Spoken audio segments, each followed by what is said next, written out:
Bismillahirrahmanirrahim. Assalamualaikum warahmatullahi wabarakatuh. Jumpa lagi kita di channel Sumber Dakwah Official. Mr. Q ada di televisinya Om Bewo. Oke, tanpa lama-lama, ini ada Bung Adian Napitupulu. Langsung saja kita mulai videonya. Bismillahirrahmanirrahim. Let's go. Ada pernyataan dari Mbak Puan Maharani yang mengatakan bahwa ikut mempertimbangkan Kaisang di Pilkada Jawa Tengah setelah melihat survei Kaisang di Jawa Tengah yang bagus. Coba kita tampilkan bagaimana Mbak Puan juga ikut mengatakan bahwa mempertimbangkan Kaisang di Jawa Tengah. Sambil dibuka ya teman-teman, saya akan tanya ke Bang Adian. Bang Adian, benar tidak sih sebetulnya PDI Perjuangan ikut mempertimbangkan Kaisang untuk memimpin di Jawa Tengah? Coba dibuka dulu dong. Buka dulu dong, ayo. Pernyataannya seperti apa? Buying time. Buying time. Kalau sepak bola. Nggak baik Ini Pak Jokowi. Ini Pak Jokowi, bukan Pak Puan. Iya memang. Balah. Biasa ada kesalahan. Biasalah. Kayaknya Televisi yang teknisnya itu aja lah. nggak bener. Kayaknya Diimita sama Bang Adian. Nah, Buying ini time. dia. Nah, bukan ini juga. Bukan ini juga. ini gimana sih? Saya mewakili. Mbak Ya, Puan kenapa pernah mengatakan kekacauan dan tidak kita cuma di tahu Kertanegara bersama. sampai televisi juga. Sepertinya Metro TV panik. Bukan panik. Betul, betul. Teknisi ya, nah. Om Bewo panik. Pokoknya Wah, bagus bisa Iya, jadi iya. pertimbangan. Ketua DPR itu pertimbangan untuk mengungkapkan Mas bahwa Yusuf Kaisang calon itu juga sendiri bisa. dong, mestinya. Ini setelah melihat hasil Kok dari jadi Lembaga aku Survei juru Indonesia. bicara Mbak Puan. Benar tidak sih Bang Adian dipertimbangkan? Itu sebetulnya intinya. Jangan dihilangkan masalah teknis ini. Tentunya dipertimbangkan loh. yang kita pertimbangkan itu banyak hal, Mbak ya. Pertama survei. Tapi apakah survei menjadi salah satunya penentu? Oh tidak dong. Kenapa tidak menjadi satu-satunya penentu? Kita menghormati 33 kursi yang kita miliki. Bagaimana mungkin kemudian 33 kursi ini harus mengalah untuk 2 kursi? Di mana-mana kalau misalnya kita pakai logika umumnya, yang 2 lah yang bergabung pada yang 33. Yang 2 lah yang bergabung pada yang 17. 17 lah yang kemudian menentukan siapa gubernurnya. Kalau kemudian yang 2 yang mengatur, sepertinya ada kekuatan lain di luar daripada angka-angka. Tapi yang 2 ini yang surveinya lagi tinggi, Bang Adian. 33. Bukan. Survei satu sisi. Oke. Tapi kan kita berhitung tentang begini, Pak. Kalau dia cuma punya 2 kursi, oke. Bagaimana dia mengatur anggaran dan kebijakan-kebijakan lain di parlemen? Kenapa parlemennya ada 17, ada 20, ada 33 gitu loh. Kenapa kemudian kita berharap yang punya kursi banyak itu lah yang kemudian jadi pemimpin nomor satunya agar keseimbangan di parlemennya berjalan. Kalau kemudian cuma menginginkan pokoknya mau 2 saya gubernur, mau 1 saya gubernur, segala macam. Berpikir dong bagaimana pengelolaan parlemennya. Itu yang penting juga kan, tidak cuma eksekutif toh.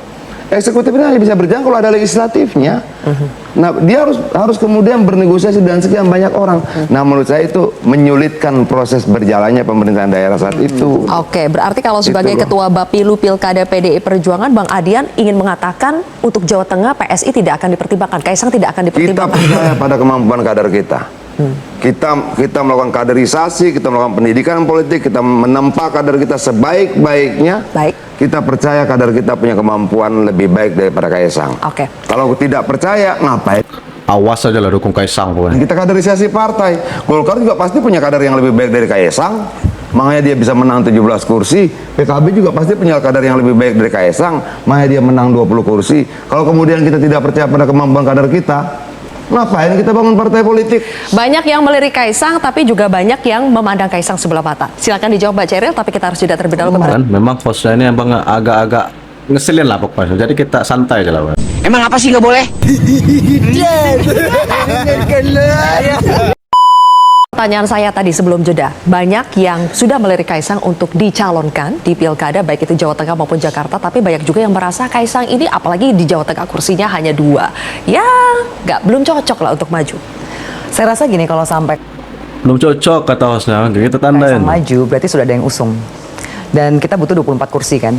Berarti ada partai yang mengusung. Kalau enggak ya kita nggak mungkin maju kan. Jadi saya rasa ini pertanyaan yang sangat agak bodoh ya untuk seorang yang sudah biasa berpolitik. Betul. Karena kita tahu lah kalau orang maju Coba pasti ada yang sih, usung. mohon maaf. Begitu. Jadi ya dengan segala hormat ya, itu pertanyaan yang saya juga bingung mau jawabnya gimana ya. Udah pasti ada yang usung dong, berarti kan cukup kursi. Dan berarti memang ada potensi yang mau mengusung pasti melihat potensi.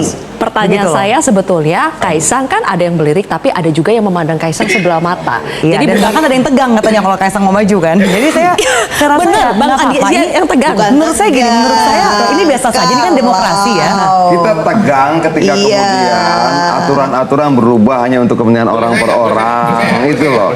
Jadi gini, kalau kita bicara pemenangan, variabelnya itu kan ada dua, ada kuantitatif, ada kualitatif. Nah, kalau kita bicara pemenangan di era pemilihan langsung, kata kunci pertama yang biasanya diperhatikan itu adalah elektabilitas. Jangankan yang punya 2 kursi saja, yang nggak punya kursi pun bisa didukung karena dia punya elektabilitas.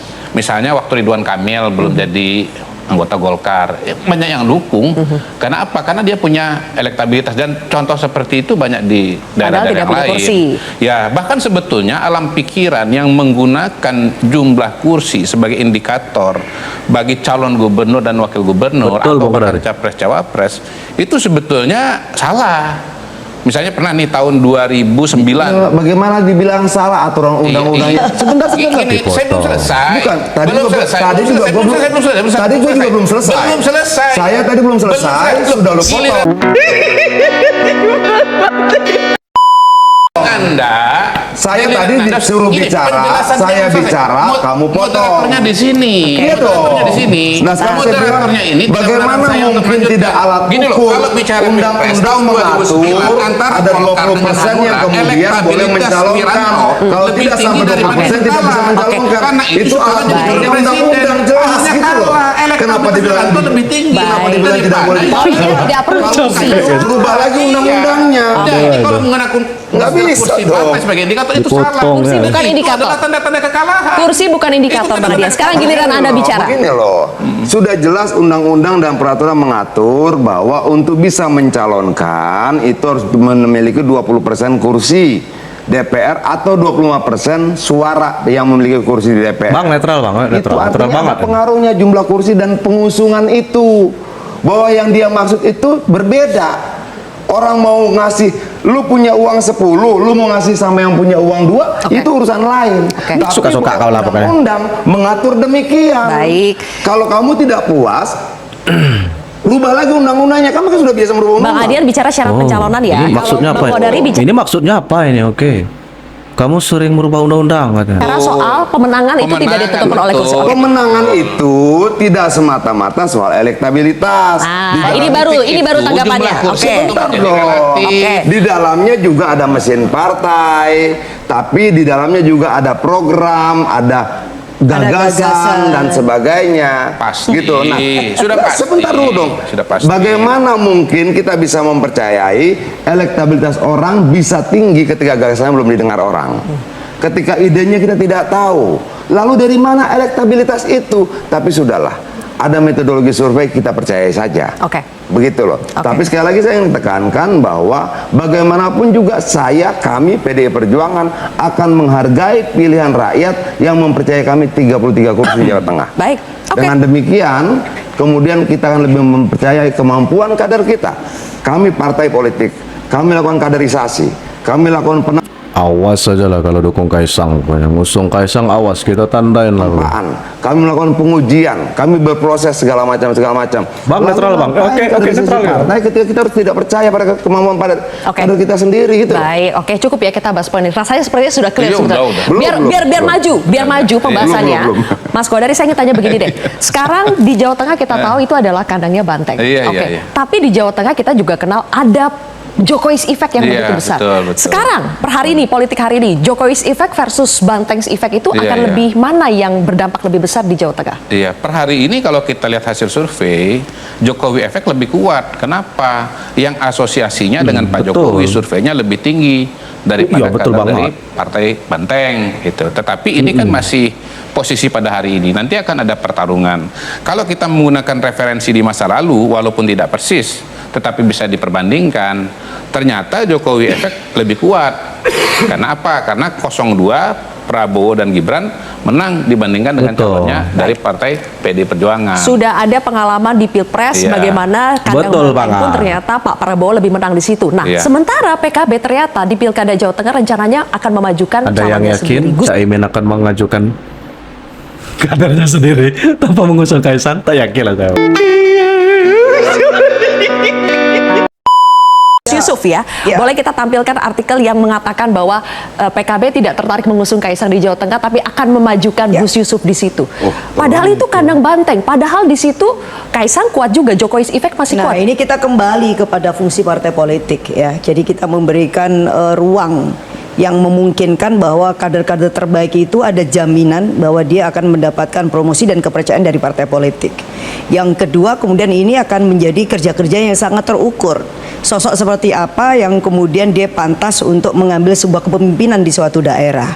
Jadi kayak Gus Yusuf ini kan beliau bukan kader karbitan. Beliau menjadi pejuang partai itu sejak partai ini ada. Dia menjadi bagian dari kekuatan yang berada di belakangnya Gus Yusuf. Percaya aja lah kita. Kemudian menjadi kekuatan utama kita Percaya. bersama dengan Gus Muhaimin di Jawa Tengah. Jadi sangat layak kalau kemudian Gus Yusuf ini yang sudah mengenal betul Jawa Tengah dengan berbagai dinamikanya dan ditempa oleh kaderisasi yang kuat dan kemudian juga pesona dirinya karena beliau seorang kiai dan punya jejaring santri yang sangat luas ya di Jawa Tengah. Netral, Bang. Oke, Dia siap, yang kita netral. kasih kepercayaan sebagai calon gubernur dan itu wajar gitu. Apalagi kemudian kalau kita lihat kursi PKB ini 20 kan tinggal 4 kursi lagi aja. Kalau kita punya hubungan baik lah misalkan dengan rekan perjuangan, apakah itu misalnya Nasdem, ini di luar apakah kemudian kita pada akhirnya nanti bisa ketemu dengan PDIP ya, karena namanya politik bisa sangat dinamis. Tetapi di situ ada PKS karena kita kemarin juga punya pengalaman pilpres bareng. Lalu kemudian ada PDIP. Jadi kalau digabung itu sudah more than enough untuk kemudian PKB bisa mengusung calon sendiri. Nah guys, jadi dari hasil debat tadi kita sudah bisa menilai siapa sebenarnya yang layak kita pilih. Dan ya kita lihat tadi dengan secara gamblang sifat asli dari yang itulah. Pokoknya nilai kalian sendiri. Di saat Bung Qadari memaparkan, beliau potong. Di saat beliau memaparkan, Bung Qadari ingin potong, beliau marah. Oke. Nah, saya akhiri pokoknya tetap jaga persatuan Indonesia. Jangan mau terpecah belah, jangan mau diadu domba. NKRI harga mati dan selalu berpikir positif dengan pemerintah. Saya akhiri wabillahi taufiq wal hidayah. Wassalamualaikum warahmatullahi wabarakatuh.